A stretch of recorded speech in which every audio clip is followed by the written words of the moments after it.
The Schwere Panzerbüchse 41, popularly touted as the sPzB 41, was an iconic weapon for anti-tank operations. It was primarily used by the Germanic troops during the Second World War.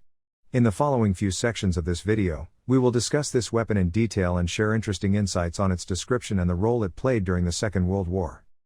As always, if you want more future videos, remember to give it a like and subscribe for more videos. Appearance. While the Schwere Panzerbüchse 41 was commonly known as a rifle for anti-tank operations, its appearance and purpose served the same as a gun for anti-tank operations. As with any other anti-tank gun, it featured unique capabilities like the option to recoil, a dedicated carriage, and the option to shield. The only major similarity with an anti-tank weapon was its short elevation range and limited mechanisms to traverse, which meant you could conveniently tweak the light barrel. The initial design of the weapon was just the same as a conical barrel with a caliber of 20 mm around the muzzle. Typical weapons of the same range would feature a 28 mm muzzle instead. Either way, the Schwere Panzerbüchse 41 was efficient, though it also came with a bunch of shortcomings. One of the biggest issues with this weapon was the external flanges, which when squeezed reduced the diameter. Because of this, the pressure drop reduced below the usual ranges and the projectile propulsion enjoyed the maximum velocity. The barrel was designed to accommodate the same, and the muzzle velocity of the weapon at the time was 1,400 meters per second. Another unique aspect of the device was the bore that also featured an additional brake for the muzzles. The breech block slid horizontally, and the operation was fairly semi-automatic. Every time you loaded a new shell, the device would close automatically. The gun was geared with exceptional open tank facilities with distances ranging up to a whopping 500 meters. What's more, it also enabled the convenient fitting of a telescopic sight. Another unique takeaway of the device was its unique recoil system.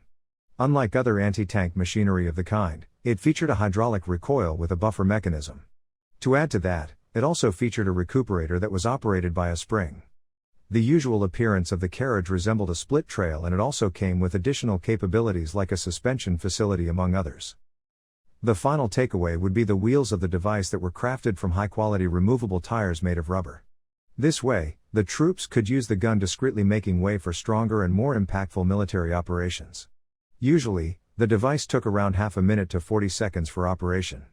Thanks to the construction of the device, you could also remove it in 5 different pieces. Among these pieces, the heaviest one had an average weight of 62 kilograms, which was more than expected, to say the least. The device could be easily operated, and because of its novel features, it made way for successful military operations throughout the Second World War. While many attributed heavinesses to be a major flaw, newer versions of this weapon have done away with it and are therefore significantly lighter. Operations. Because of the simple mechanism and the compact appearance, you would find various variants of the iconic Panzerbüchse 41. While the majority of them were equipped with armored vehicles, the later versions also saw use across half-tracks and specific passenger cars that were designed for cross-country operations. During the Second World War, the weapon was only used on a limited scale, much to the surprise of the makers and the manufacturers. One of the key reasons why the device was only used sparingly was because you couldn't come up with these guns in high quantities due to technological and production constraints. While Germany was the one to introduce this weapon, it also impressed the British military personnel. After this point, several of these weapons were produced in England with a dedicated Littlejohn adapter that operated as per the principle of the Second World War. The Soviets were equally impressed by the design, but they failed to recreate it because of multiple technological constraints.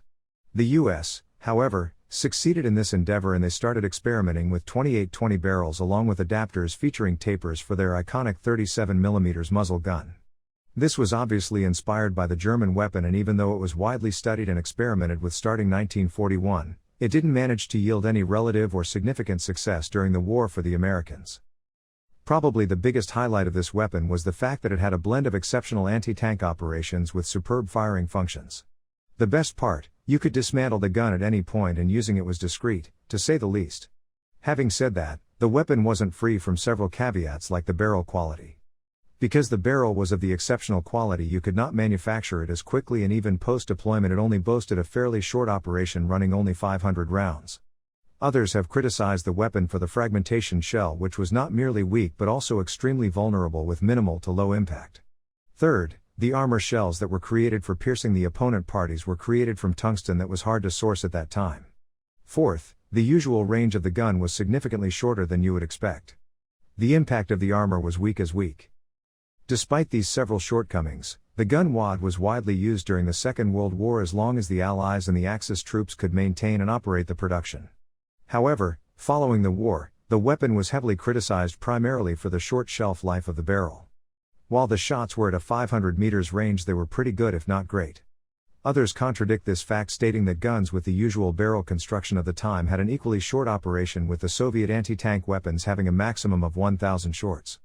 The biggest and major reason why the weapon wasn't widely produced was due to the lack of proper and copious amounts of tungsten.